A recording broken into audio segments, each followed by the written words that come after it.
ஓம் ஸ்ரீ குருப்யோ நமக. நன்றாக குருவாழ்க, குருவே துணை. பரபிரம்ம ருத்ரகாயத்ரி ஞானஸ்தலத்தின் நண்பர்களுக்கு வணக்கங்களும் வாழ்த்துக்களும் கூறி சிம்ம லக்னத்திற்கு 8 நாட்களுக்கான பலனை பார்க்க இருக்கிறோம். அதாவது மார்ச் 9 முதல் மார்ச் 16 வரை உள்ள நாட்களுக்கு நமக்கு என்னென்ன நட்சத்திரத்தில் சந்திரன் போகிறாரு, அந்த நட்சத்திரம், அந்த நட்சத்திர அதிபதி, அந்த கிரகம் எந்த வழியாக எந்த பாவத்தை இயக்கிறாருங்கிறத பார்க்குறது தான். இந்த ஞாயிற்றுக்கிழமை முதல் நாள் மார்ச் 9ஆம் தேதி புனர்பூசம் நட்சத்திரம். நமக்கு சந்திரன் லாபஸ்தானத்தில் இருந்தாலும் 10ஆம் இடத்துல இருக்கிற குருவை போல் இயங்குகிறாரு. 10ஆம் இடத்துல இருக்கிற குரு சந்திரனை போல் இயங்குகிறாரு, புதனை போல் இயங்குகிறார். புதன் நமக்கு 8ல் இருக்கார். அதனால் நம்ம புது முயற்சிகள் இன்றைக்கி தவிர்க்கணும்.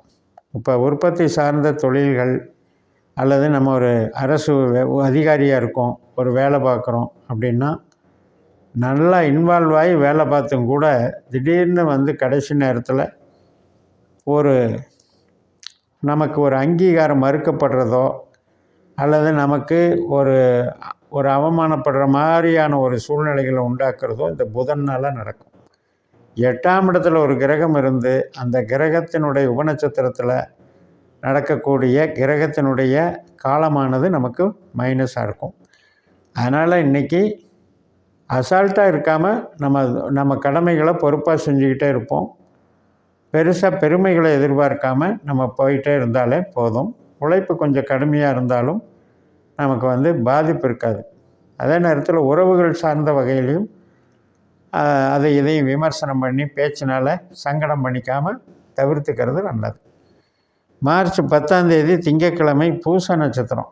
நம்மளுடைய லக்னத்துக்கு 12ஆம் இடத்துல கடகராசியில் சந்திரன் சனியை போல செயல்படுகிறார். 7ஆம் வீட்டில் இருக்கிற சனி குருவை போலவும் சுக்கிரனை போலவும் செயல்படுறதுனால எதிர்பார்த்த நன்மைகள் நடக்கும். புதிய நபர்கள், புதிய கஸ்டமர்கள்னால நமக்கு தொழில் பலம் பெருகும். அதனால் ஆதாயம் கிடைக்கும், வளர்ச்சிகள் பெருகும். அது அனைத்து விதமான வேலையில் இருக்கவங்களுக்கும் தொழிலில் இருக்கவங்களுக்கும் இந்த நாள் சப்போர்ட் பண்ணும். மார்ச் 11ஆம் தேதி ஆயில்ய நட்சத்திரம். சந்திரன் அதே கடகராசியில் 12ல் இருந்தாலும் 8ஆம் வீட்டில் இருக்கிற புதனுடைய நட்சத்திரம்ங்கிறதுனால அந்த புதன் சனியினுடைய நட்சத்திரத்துலேயும் ராகுனுடைய உபநட்சத்திரத்துலேயும் இருக்கிறதுனால ரொம்ப இன்றைக்கும் கேர்ஃபுல்லாக இருக்கணும். ஏன்னா 8ல் சுக்கிரன், புதன், ராகு இதெல்லாம் ஒரு சில விஷயங்களில் நமக்கு திசாபுத்தி அந்தரம். இதே சுக்கிரன், ராகு, சனி எல்லாம் கெட்ட திசையாக இருந்து நமக்கு நடத்துகிற பட்சத்தில் இந்த 8ல் இருக்கிற கிரகங்கள் நம்ம கேர்ஃபுல்லாக இருந்துக்கணும். அதாவது உறவுகள் ரீதியில் பகை ஏற்படுறது ஒரு வகையில் கேர்ஃபுல்லாக இருக்கணும். பொருளாதாரத்தில் கொடுக்கல் வாங்கல நம்பி கொடுக்கறது வாங்கிறதுல கேர்ஃபுல்லாக இருக்கணும்.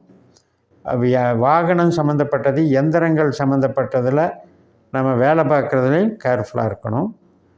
அதே மாதிரி முதலீடு செஞ்சு தொழில் பண்ணுறவங்களில் கொஞ்சம் இன்றைக்கி சுருக்கமாக இருந்துக்கணும். மார்ச் 12ஆம் தேதி புதன்கிழமை மக நட்சத்திரம். நம்ம லக்னத்துக்கு சந்திரன் வந்துடுறாரு. கேதுவனுடைய செயல்பாடுகள் இன்றைக்கி. கேது 2ஆம் வீட்டில் சூரியனுடைய நட்சத்திரத்துலேயும் சனியினுடைய உபநட்சத்திரத்துலேயும் இருக்கிறனால பேச்சினால் இன்றைக்கி ஆதாயம்.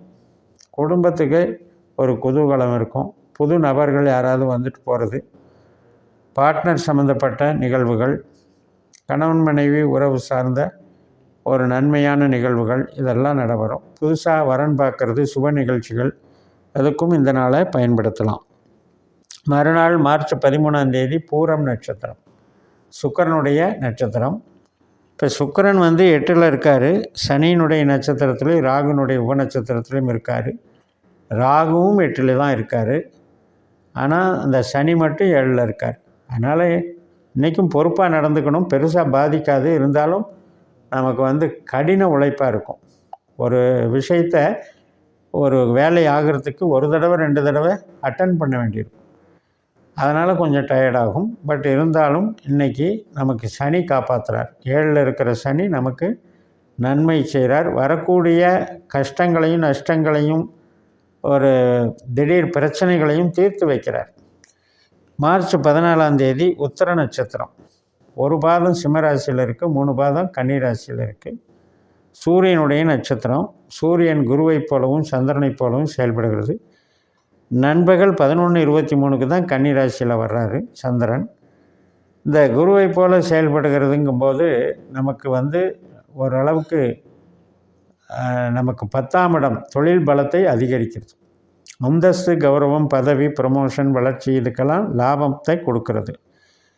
அதனால் நல்ல அங்கீகாரம் கிடைக்கக்கூடிய நாளாக இந்த சூரியனுடைய நட்சத்திரம் இருக்குது. சூரியன் அப்படின்னாலே கவர்மெண்ட் சம்மந்தப்பட்ட விஷயங்கள், அரசியல் சம்மந்தப்பட்ட விஷயங்கள், அதிகாரத்துவம், பதவி உயர்வு, இது சார்ந்த நன்மைகள், இதெல்லாம் நமக்கு 7ல் இருக்கிற சூரியன் அவர் குருவாக செயல்படுகிறார்.